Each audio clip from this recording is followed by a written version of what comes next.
We installed the Fringe Sport Slim Jim around an actual doorway, tested it as a functional trainer, tested it as a rack, and then mounted the Gibbon Arms where they probably shouldn't be. You made a hallway with attachments. I made a training zone. You made a dead end with cables. Jeff, we told you not to put the Gibbon Arms on the Slim Jim. It even says it on the website. That sounded official. That sounded like content. And this is why we can't have doorways. Buckle up. Look, I'd love a rep Aries. Anyone who has ever lifted in front of an Aries would absolutely love that setup. I don't have one. Well, he says that like he's not allowed to want one. She says that like I'm allowed to want one. Well, he's just not allowed to buy one, and that's a completely different problem. So for us, this works great. I can bench or squat over in my power rack. Parent can be over here on the Slim Jim doing cable work or light benching, and we're not negotiating who gets to use the rack first. Which actually matters when you're both trying to get a workout in before dinner. 2 pieces of equipment, 2 jobs, no negotiation. Which is a bigger deal than most people realize. So each tower is 5 inches deep without the trolley. Add extra inches if you use the Gibbon Arms. 33 wide, 80 tall, 328 pounds total weight. Which is important because small is not the same as casual little wall accent. Well, it's heavier than my dishwasher. Why do you know that? Because I know things. So think about what this actually unlocks. Garage doorway leading into a home. You flank it. Home gym entry into the middle of a wall. You flank it. Window on the wall you wanted to put your trainer on. Split it around the window. Or if you're us, you split it around a doorway you can no longer walk through. So while we're on the topic of install, it's not complicated, but it's also not casual. You're leveling heavy towers, finding studs, mounting stringers, and trusting that install every time you load it. So don't vibes mount this thing. The one thing I'd love to see Fringe think about eventually is a longer bench station. The Slim Jim can do bench work, but it's not built for a spotter setup. So if they could engineer drop-down legs to extend the platform safely for heavier benching, this thing becomes even more complete. So you're sending Peter homework. I'm not sending Peter homework. You just sent Peter homework with what you just said. Well, I'm not telling Peter to go look at Mikolos' JED system that we reviewed on the Anubis 2.0. But that's exactly what you're doing. I'm saying it would be a great place to find Fringe inspiration. Yeah, he's sending Peter homework. The point is, the Slim Jim morphs to fit your wall. Your rack stays open for rack stuff. And in our case, our doorway stays mostly decorative. Decorative. One more lived with detail and then we're moving on. Parent pointed out that with the doorway split, you can stand a bench up in the doorway, you can bench off the spotters and get full functional trainer use with all the standard movements. In a unit that sits 5 inches off the wall. Which is the actual versatility win. And that's one I keep coming back to. The loudest reaction this Slim Jim got online was about the weight. People are mad about the weight? People are deeply mad about the weight.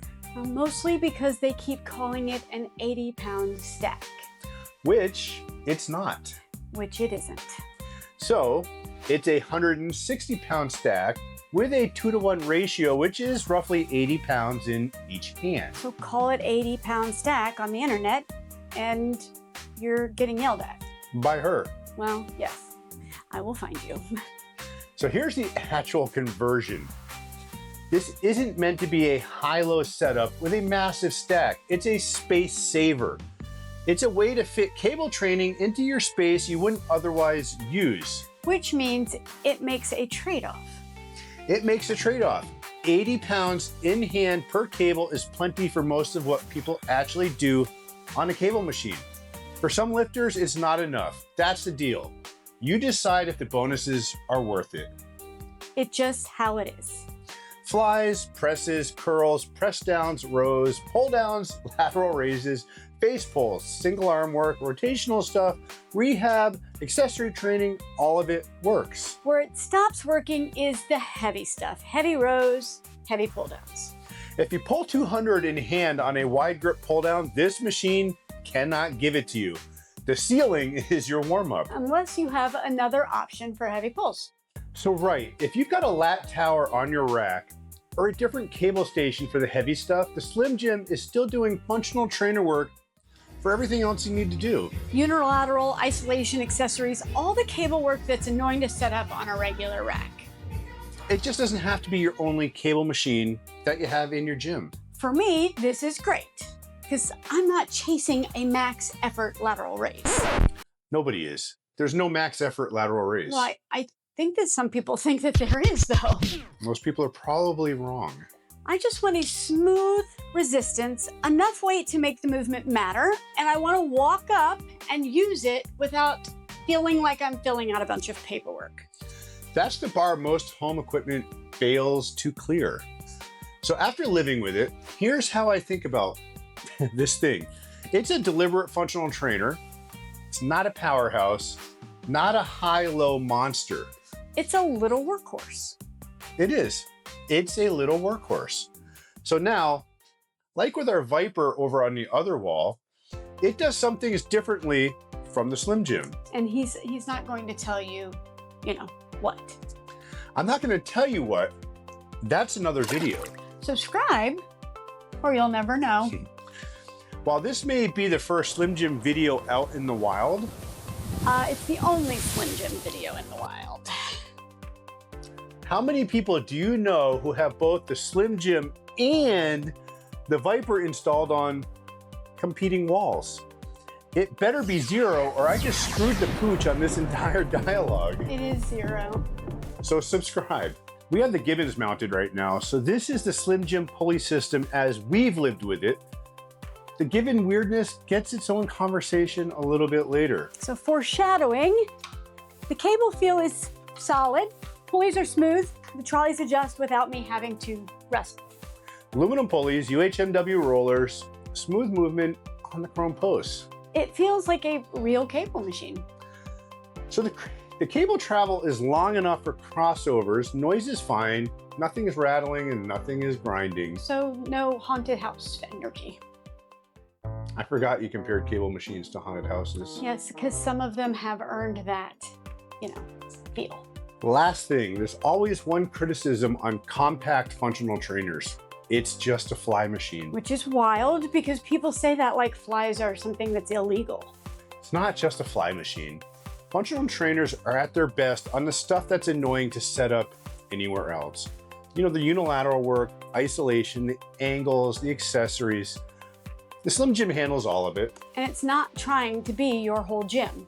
It's trying to do cable work in places cable work usually actually doesn't fit. So the real question is 80 in your hand enough for what you're going to do? For most home gym cable work, yes. And if not, you already knew. The Slim Jim uses 3x3 uprates with 1-inch holes, which is the same spacing as most racks. So with the J-cups installed, you can actually do barbell work from it. Rated to 200 pounds without the front feet, 350 pounds with it. Plenty for most home gym squat and press work, not powerlifting numbers. Which it isn't trying to be. So I want to be honest about what we tested. I haven't squatted off of this.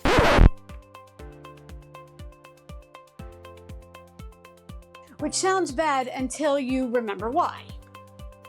Which sounds bad until you remember the Bells of Steel Pandemonium pendulum squat was sitting 4 feet in front of it. Which we just reviewed, and we both prefer pendulum squats. Which, it's sitting out in the garage right now. But while we had it, I was not squatting off a wall mount with a pendulum squat literally just right here. Nobody should. But we have pressed off of it. That doesn't tell us everything about squatting from this, but it does tell us how the J-cups mounting and the front foot setup appears to feel with a loaded bar? It worked. No flex, no wobble, no comments. And this brings me back to something I said earlier. Pressing off the J-cups works fine, but for heavier benching, especially solo, you want a spotter setup. The Slim Jim doesn't have one built in. Which is a real gap. Which is why I keep thinking about the Mikolo Jed system from the Anubis 2.0. Drop down legs to form extended platform spotting. It's perfect geometry for benching. Watch our Anubis video. Subscribe first. Peter, build the system. Use the Jed as inspiration. Make this thing safe to bench off of solo. Then we'll stop bringing it up. So mounting matters. And here's how we did it. We mounted stringers across the studs first. Which means we're not relying on a single stud catching a single bolt. The load spreads across multiple studs. So I am not worried about this coming down once, ever. And we still leave the feet on. The J-cups stick out really far for a unit that brags about 5 inches deep. But they have to, so they have plate clearance. You want to load a bar on these, the J-cups have to be long enough that the plates clear the upright. Front feet are the other trade-off. It adds footprint, it works against the slim profile, but it takes capacity from 200 to 350, which is a real upgrade. And the J-cups extend away from the unit, which means even at the rated weight, you're putting torque on the mounting points. Which means you're trusting Fringe's spec, but you're also trusting your install. If you didn't hit your studs correctly, that 350-pound rating doesn't really help you. The specs assume you've mounted it correctly. It always does. And if you want to squat from this, you want the front feet. And you want to triple check your mount. Honest take. The rack capability is a bonus, not the reason to buy this. If you need a primary squat rack, buy a squat rack. If you have a power rack right over there, that's what gets your heavy work. Right, but if you've got a setup like ours where the Slim Jim handles cable work and someone wants to press from J-cups while the rack is in use, then that's a legitimate use case.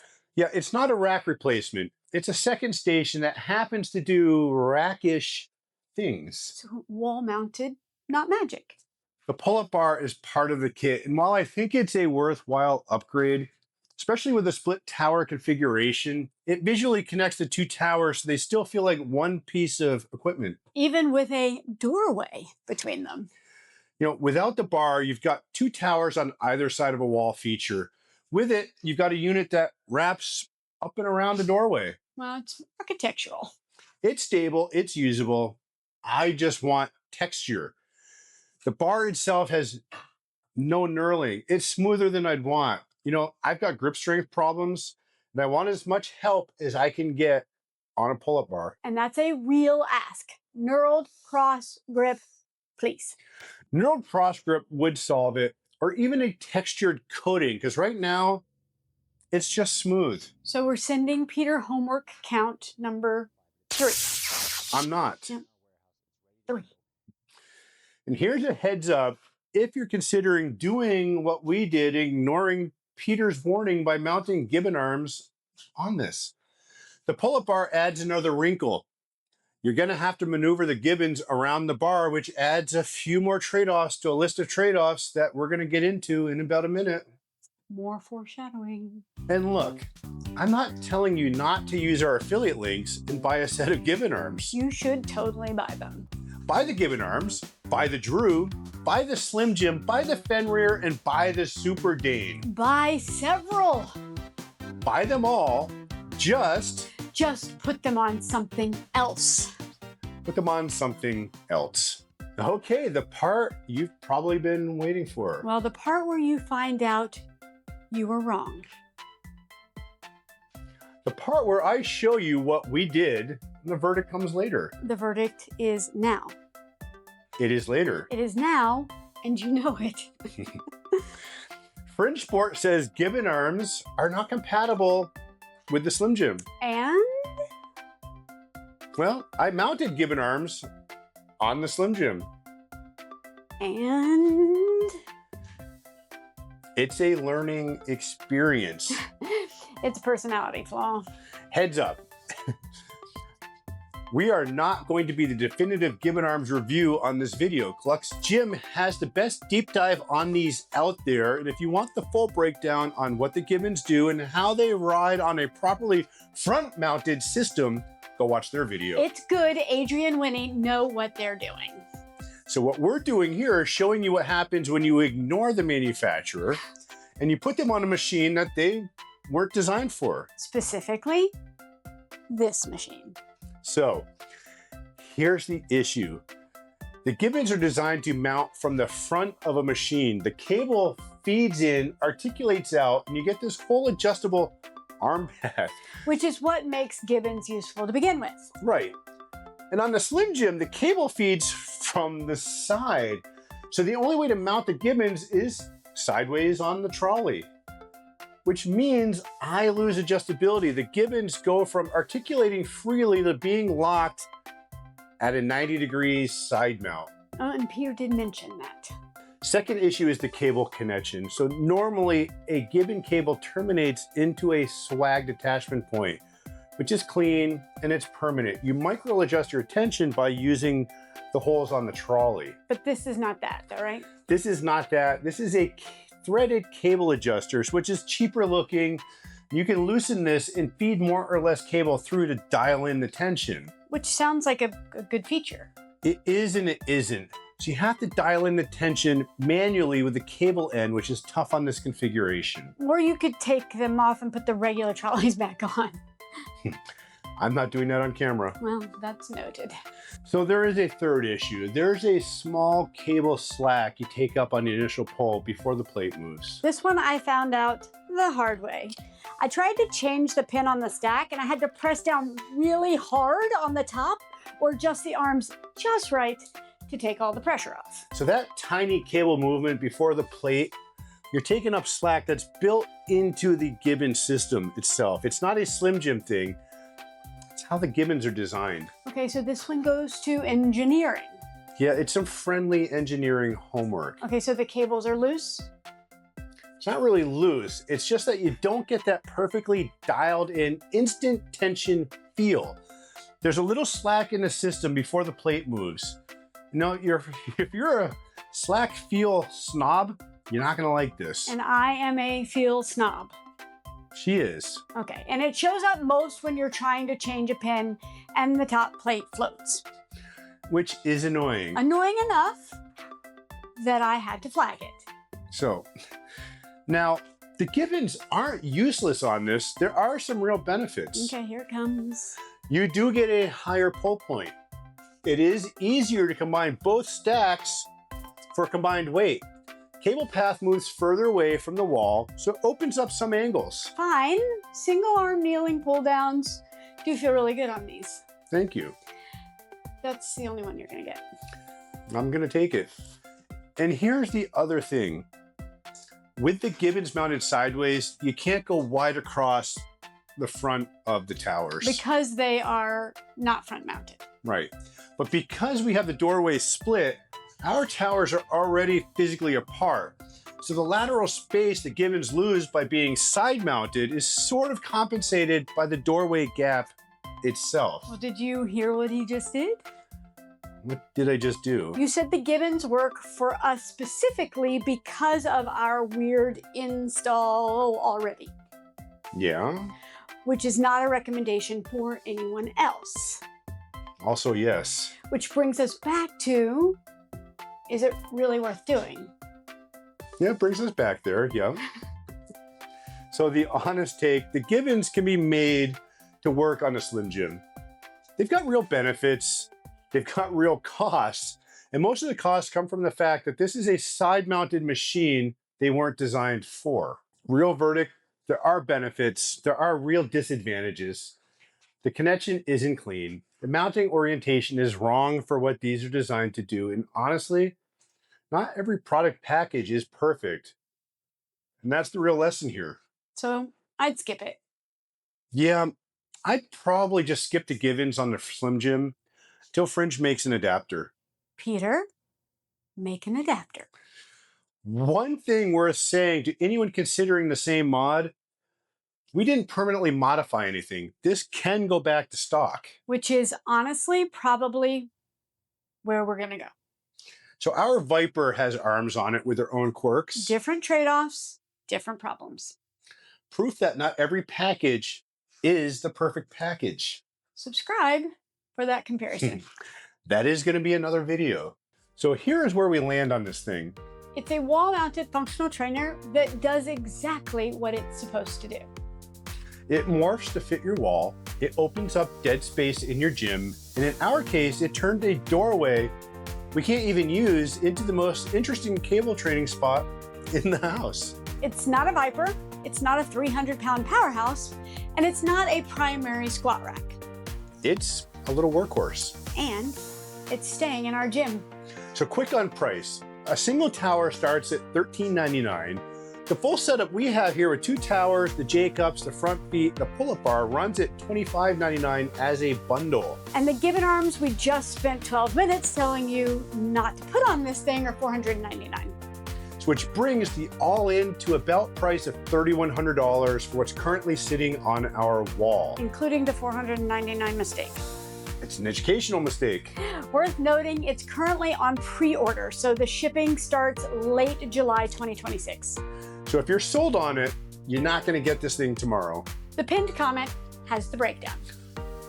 Who this is for and who it isn't quickly. It's not for you if you want heavy pull downs, a primary rack, or a machine you can modify without really thinking about it. It's for you if you need real cable work in a weird wall space and you understand the resistance trade-off. So now, like Perrin said earlier, we're in a pretty unique position here. Slim Jim on this wall, Viper on the other wall in the same house, 2 different functional trainers solving the same problem in 2 different ways. Which is that comparison video.